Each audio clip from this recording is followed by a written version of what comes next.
Welcome to NFL Nexus, your home for the deepest dives into what's really happening in the league. Today, we're cracking open the playbook on one of the boldest and, maybe one of the most unbalanced team building experiments going on right now. We are going inside the Indianapolis Colts war room to break down this massive gamble that's going to define not just their 2026 season, but maybe the entire future of the franchise. And this quote right here from A to Z Sports, it just says it all, doesn't it? Playoff or bust. There's no gray area, we showed improvement. None of that. For the Colts, the future is right now.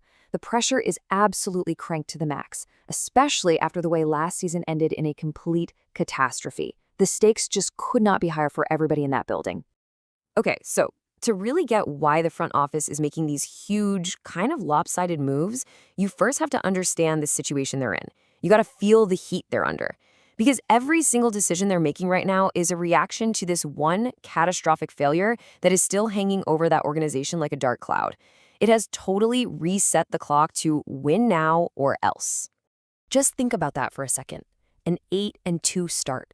I mean, that is elite territory in the NFL. At that point, you're not just thinking about making the playoffs, you're talking about home field advantage, you're mapping out who you might play in the divisional round. The city is absolutely electric. But then, it all fell apart. A complete and total collapse. A free fall so bad they didn't even make it to the final week with a chance. And a failure like that, it doesn't just create disappointment. No, it creates an urgent, top-down mandate for the entire organization to win at all costs, immediately. And who's right at the center of all this pressure? Head coach Shane Steichen. A recent ranking from NBC Sports puts him right here, number 15 out of 32 coaches, smack dab in the middle. And honestly, this number is the perfect symbol for the Colts' biggest problem. They're stuck in that endless loop of 8, 9, 9, 8 seasons, just perpetual mediocrity. This ranking is basically saying you're in NFL purgatory, and that is a very dangerous place to be, especially when you have a young quarterback like Anthony Richardson, whose development is the single most important thing for the future of this team. So how in the world are they going to break out of that cycle? Well, part one of their strategy is pretty interesting. It's not about fixing a weakness. It's about taking their biggest strength and turning it into an absolutely undeniable, overwhelming force. They are building a literal fortress on the back end of their defense. And here it is. This is the heart of that fortress. And look, this isn't just a good group of guys. On paper, this is one of the most loaded cornerback rooms in the entire NFL.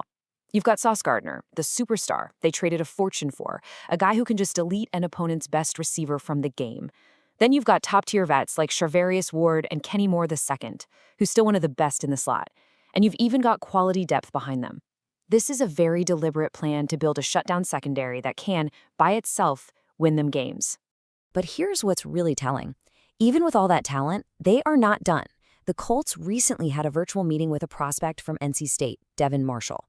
So you have to ask yourself, right? With a room this stacked, why are you still kicking the tires on more cornerbacks? And the answer tells you everything about their philosophy. You can never, ever have enough good players at a critical position. So who is this guy, Devin Marshall? Well, he's that classic prospect that teams love to find late in the draft. On one hand, you see the measurables. He's undersized, right? 5'10", under 200 pounds. And that's why he's probably a day 3 pick or maybe even an undrafted free agent. But then you turn on the tape, you look at his production, and you see a guy who just constantly plays bigger than his size. He is always around the football, showing off those instincts that you just can't measure with a 40-yard dash. And if you need one number to understand why they're interested, it's this one right here. 16 pass breakups. That is an absolutely elite number, and it points directly to his incredible ball skills. This isn't just luck. It's about reading the QB, anticipating routes, and just having a knack for getting a hand on the ball. And it shows you exactly why Indy is still looking. They learned a really hard lesson last year when both Ward and Gardner went down with injuries. This shows they are determined to never let a lack of depth hurt them like that again. Okay, so let's flip over to the other side of the defense, because while they're spending like crazy to build that fortress in the secondary, their strategy for the defensive line is the complete opposite. They are not shopping for stars here. Nope.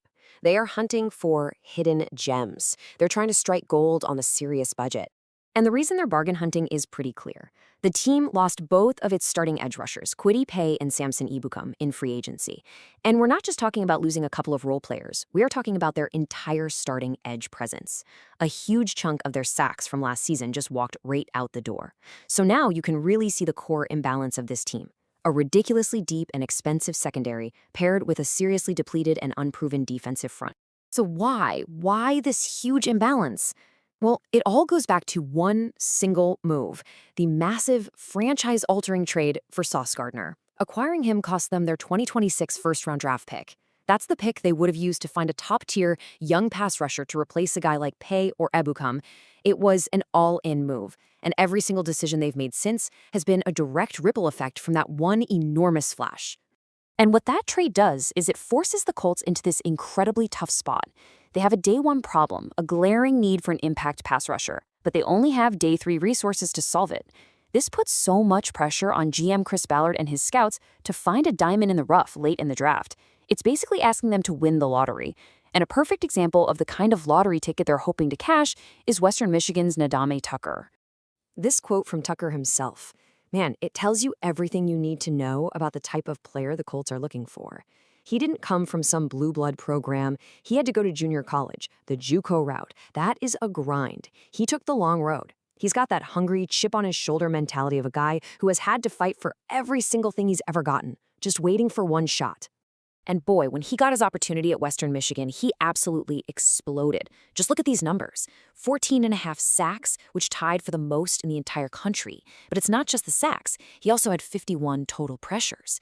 And that's the number scouts love because it shows the sack total wasn't a fluke. It means he was constantly living in the backfield, hitting the quarterback, forcing bad throws. And then you throw in 4 forced fumbles. This is a guy who doesn't just get to the QB. He creates turnovers. This is exactly the kind of production they're hoping to find for pennies on the dollar. So what you have is this incredibly imbalanced roster. You've got a super strength on one side and a bunch of lottery tickets on the other. And all of that pressure, all of that risk funnels directly down to one person who is now sitting squarely on the hot seat. And this defensive gamble has massive implications for the guy whose main job is to run the offense. And this quote from Patrick Daugherty just frames the whole debate around Coach Steichen perfectly. How do you judge this guy? Do you give him credit for keeping this whole thing from flying off the rails? Or do you blame him for not being able to break through and get them over the hump? The pressure on him is just immense, especially since his number one job is developing Anthony Richardson. Again, if your defense can't get off the field because they can't pressure the quarterback, your young offense is always playing from behind. That's a terrible situation. And here's the crucial point. It's really hard to evaluate the coach fairly because of the decisions made by the front office. That Sauce Gardner trade was a GM move, and it left the team with the resources to fix other major holes. And because of that, Steichen's time as coach might just end up with an incomplete grade. How can you truly judge a coach's performance if he was never given a complete, balanced roster to work with? It's a question that makes a firing decision at the end of the year incredibly complicated. If they miss the playoffs, who's to blame? The coach who couldn't win, or the GM whose strategy was flawed from the start? So when you put it all together, the all-in trade, the overloaded secondary, the bargain bin pass rush, and the crazy pressure on the coaching staff to make it work, it all adds up to one of the biggest strategic gambles in the entire NFL this season. It's a fascinating experiment, right? You have two totally opposite team-building philosophies being forced to work together on one team. And this right here, this is the entire plan in 4 steps.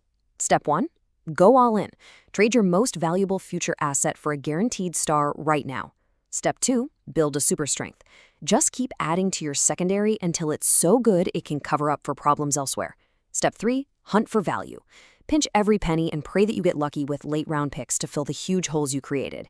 And finally, Step 4, demand results. Put it all on the coach to figure it out and win immediately. The plan is clear, and so are the massive risks. Which leaves us with this one big question. Is what the Colts are doing a masterclass in aggressive modern team building, or is it just a reckless gamble that sets their coach up for failure? They have pushed all of their chips into the middle of the table, and this season, we are all going to find out if it leads to a jackpot or a total bust. I want to know what you think of this strategy. Let us know down in the comments. And if you enjoyed this breakdown, do me a favor, hit that like button and subscribe to NFL Nexus for more deep dives every single week. Oh, and by the way, if you're looking for a fun and relaxing activity, you can help support the channel by checking out our coloring books. They're perfect for kids, grandkids, even adults. You can find them using the link in the description or the QR code on your screen right now. Thanks for watching.